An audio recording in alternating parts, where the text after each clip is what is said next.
Still talking health, the incidences of dengue hemorrhagic fever pose a global concern in recent decades, with Asia contributing over two-thirds of the burden. 50% of the world's population is said to be vulnerable to dengue infection, which is mainly transmitted to humans through the bites of infected female mosquitoes. Over 3.7 million cases and 2,000 fatalities have been reported globally, especially in developing countries. COVID-19, a severe respiratory syndrome, coronavirus, and dengue fever pose a significant challenge in developing countries due to overburdened public health systems and economic constraints. Now, to discuss this is Wasila Goranduma, Medical Laboratory Department, Bayero University, Kano, and also CEO, TAT Clinic and Diagnostics. Good morning, Wasila, and thank you so much for joining us on News Central. Good morning. All right, yes, thank you so much for joining us. So, Wasila, can you give us an overview of what dengue hemorrhagic fever is all about? As we all know, the dengue hemorrhagic fever is caused by a mosquito. It is a mosquito-borne disease. Symptoms of this disease include headache, fever, muscle and joint pain, and in severe cases, even death. It is mostly found in both the tropical and the subtropical regions. Yes. Wasila, now thank you for giving that brief overview to our viewers. Now, the emergence of dengue hemorrhagic fever spurred global concerns. Everybody is scared about, what will happen when it comes to their country. Now, what do you think could actually have contributed to this? Yes, exactly. It sparked like the global concern due to so many reasons. Like, firstly, when you look at the disease, you find out that the rate at which the disease is spreading is very fast, and also the fear of there is no vaccine and proper treatment.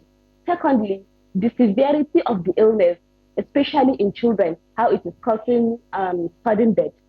Also, thirdly, you can also find the way at which it is affecting the economy. There is loss of productivity, and also like there is great cost, or let's say high cost in maintenance of the disease in the healthcare. So these are few factors among many that usually used to spark up the public concern. All right, now you did talk about the severity of this particular fever. Now, to what extent do you think this fever will disrupt global economies? Like as stated by the WHO, it has been approximated that about $9 billion yearly is lost. And this is lost due to like direct factors and indirect factors.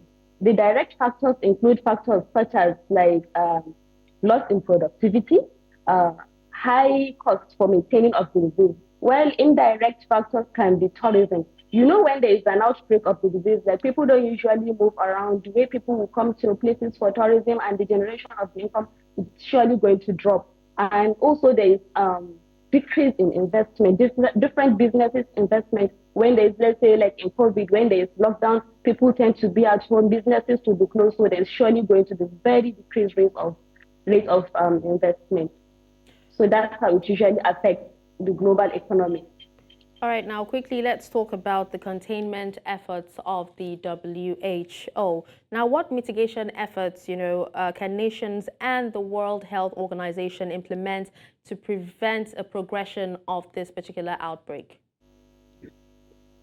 Well, in prevention of this outbreak, usually we have the long-term procedures that we can take and also the short-term. Like the short-term procedures we can take usually are the prevention of like breeding sites of this parasite, that's the mosquito, by commonly spraying insecticides, preventing standing water, that is stagnant water that can help in the breeding of the mosquito, cutting out grasses, also proper dispose of waste. While in the long term, the procedures usually involve the government would help in creating teams that will produce, make research on the vaccine. And also they would like make not only vaccine, create surveillance teams so that whenever there's an outbreak, there is going to be a very, what will I say, fast method of encountering it. Where you make the surveillance team before the outbreak is too large, you can have number of people that are infected and it will be tackled properly. So that is in the long term. Yes, thank you. All right, thank you so much, Wasila, for your insight on the severity of dengue fever and also for your time. Thank you.